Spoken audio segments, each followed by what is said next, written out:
আসসালামু আলাইকুম রহমতুল্লাহ বরকাত আলহামদুলিল্লাহ নাহমাদুহু ওয়া নুসাল্লি আলা রাসূলিল কারীম। আল্লাহ তাআলার প্রশংসা আলহামদুলিল্লাহ, যিনি আমাদেরকে সহ সকল জীবের মূল উৎস পানি পানি হতে সৃষ্টি করেছেন।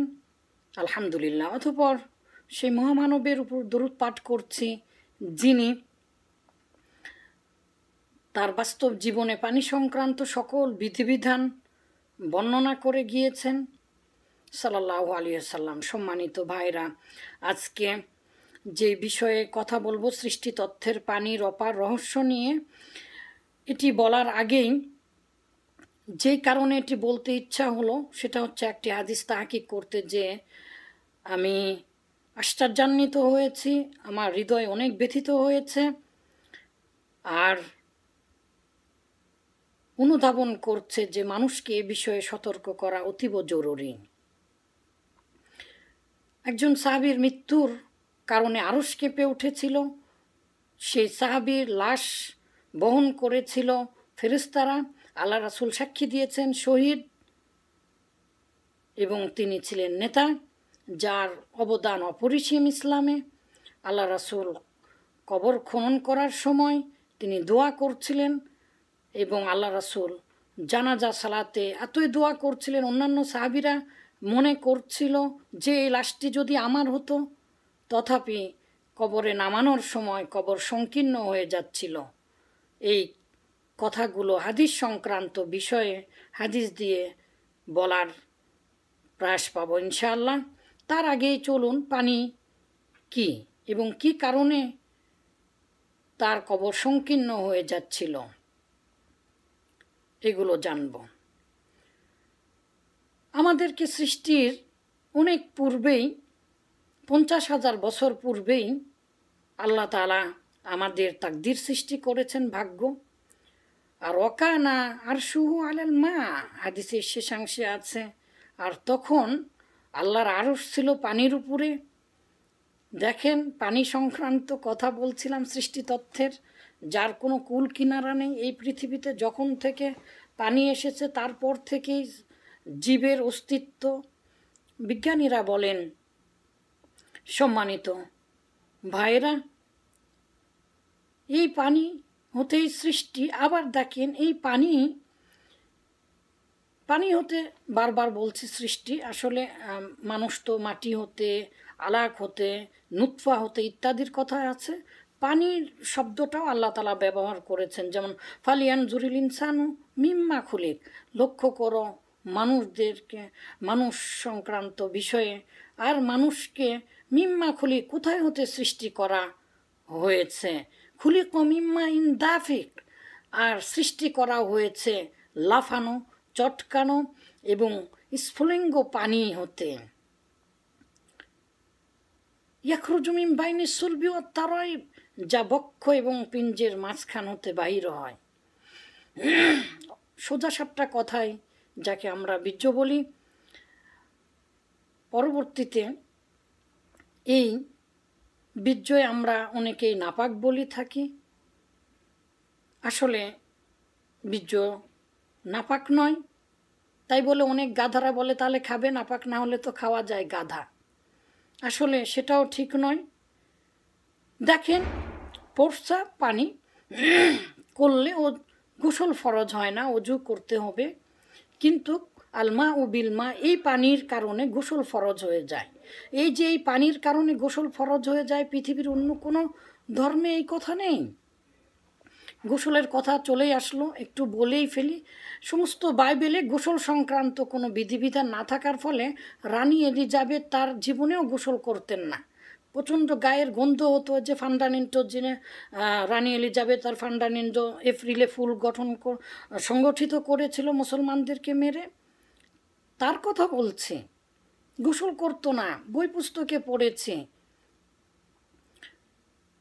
পক্ষান্তরে আমাদের স্বজাতি ভাই হিন্দু ধর্মে গোসল একবার করলেই বাস হয়ে যাবে, সমস্ত জীবনের গুণা ঝরে যাবে। এই যে গঙ্গা স্বর্গ হতে প্রবাহিত হয়ে জীবের জটা দিয়ে প্রবাহিত হয়েছে এই গঙ্গা, এই গঙ্গাতে গোসল করলে সকল গুণা ঝরে যাবে। তার জীবনে আর গুনাহ থাকবে না। পক্ষান্তরে খ্রিস্টান ধর্মে এরকম, যখন বেফতাইজ পানিবন্দি করা হয়, পানিতে ডুব দিলে তখন তার জীবনের সমস্ত গুনাহ ঝরে যাবে, শুধু গোসল করলেই হবে। কিন্তু আসলে ইসলাম ধর্মে এরকম নয়। গোসলটা কখন ফরজ হয় আমাদের জানা উচিত। পানি হতে আমরা সৃষ্টি, পানিময় আমাদের জীবন। যেই পানি পান করতে অনেক বিধিবিধান আছে, পানির অনেক কালার আছে, পানির অনেক গুণাগুণ কোরআন হাদিসে বর্ণনা আছে। সেই রকমই একটা পানি যখন বাহির হয় তখন আমাদের উপরে গোসল ফরজ হয়ে যায়। পক্ষান্তরে অনুরূপ যেই পানির কারণে অর্থাৎ প্রস্রাবের কারণে অজু করতে হয়, সেই প্রস্রাব থেকে সতর্কতা না থাকলে কবরের আযাব বেশি হয়। চলুন আমরা ঘুরে আসি সেই হাদিসটির দিকে, যেই হাদিসকে তাহকিক করতে যে আজকের এই বিষয়টি বলতে আমি বাধ্য হচ্ছি। আর মনে হচ্ছে যে এই বিষয়টি অর্থাৎ প্রস্রাব থেকে সতর্কতা অবলম্বন করা আমাদের অতীব জরুরি, এটি সতর্ক করা উচিত। আন জাবিরিন রাদিয়াল্লাহু আনহু কলা রাসূলুল্লাহ সাল্লাল্লাহু আলাইহি ওয়াসাল্লাম ইহতাজ্জা আরশুর রহমান, আল্লাহর আরশ কেঁপে উঠল, প্রকম্পিত হলো, লিমাউতি সাদ ইবনে মুআয রাদিয়াল্লাহু আনহু, সাদ ইবনে মুআয রাদিয়াল্লাহু তাআলা আনহুর মৃত্যুর কারণে। রাওয়াহু ইবনু মাজাহ, ইবনু মাজার প্রথম কিতাবে ফাজাইলুস সাহাবার মধ্যে হাদিসটি আছে। যারা যারা হাদিস তাহকিক করেছেন সকলেই বলেছেন সহিহ। ইবনু তাইমিয়া সহ ব্যাখ্যা, ইবনু মাজার ব্যাখ্যা গ্রন্থে লেখা আছে যে এটা তার রুহের আগমনের কারণে, আল্লাহ রুহের আগমনের কারণে খুশিতে আল্লাহর আরশ কেঁপে উঠেছিল। যেভাবে হোক আল্লাহর আরশ কেঁপেছিল, এটা একদম চিরন্তন সত্য কথা এবং অস্বীকার করার কিছু নেই। এবার চলুন দেখে আসি সাদ ইবনে মুআয রাদিয়াল্লাহু তাআলা আনহু কে ছিলেন। তিনি আনসার সাহাবী ছিলেন, তার অবদান অনেক অপরিসীম। তিনি নেতা ছিলেন। দ্বিতীয় বায়াতে তিনি ইসলাম ধর্মগ্রহণ, বায়াতে আকাবাতে তিনি ইসলাম ধর্ম গ্রহণ করেছিলেন। আর সকল যুদ্ধেই তিনি অংশগ্রহণ করেছিলেন। খন্দকের যুদ্ধর পরে বনু কুরাইজার যুদ্ধে তিনি ফায়সালা দিয়েছিলেন যে ইহুদিদের সাথে কি করা হবে, যেই ফায়সালাটা আল্লাহ তাআলার ফায়সালাই ছিল। কিন্তু তিনি তীরবিদ্ধ হন এবং 1 মাস পরে মারা যান। তার ক্ষতস্থানটি পেকে হয়তো বা ফেটে গিয়েছিল। হাদিসে সরাসরি ফেটে যাওয়ার কথা আছে, আধুনিক যুগের পরিভাষায় যাকে সেপ্টি বলা যেতে পারে।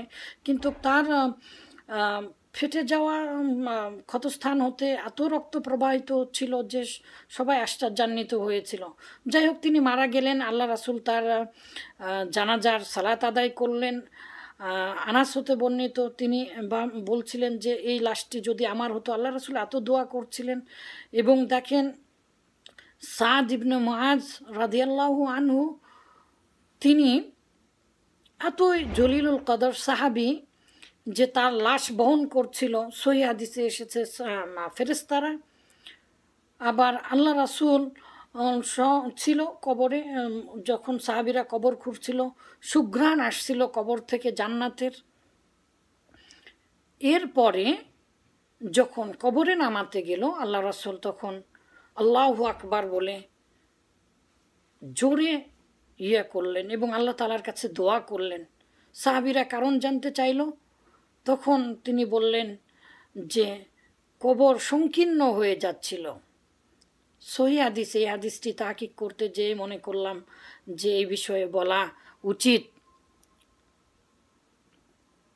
কবর সংকীর্ণ হয়ে যাচ্ছিল, কোন সেই কারণ পাচ্ছিলাম না হাদিসের ব্যাখ্যা গ্রন্থগুলোতে এসে দেখলাম যে হতে পারে এরকম যে তিনি প্রস্রাব থেকে সতর্কতা অবলম্বন করেননি। কারণ অন্যান্য সহিহ হাদিসে এসেছে কবরের আযাব যেগুলো কারণে হবে তার অন্যতম একটি হচ্ছে প্রস্রাব হতে সতর্কতা অবলম্বন না করা।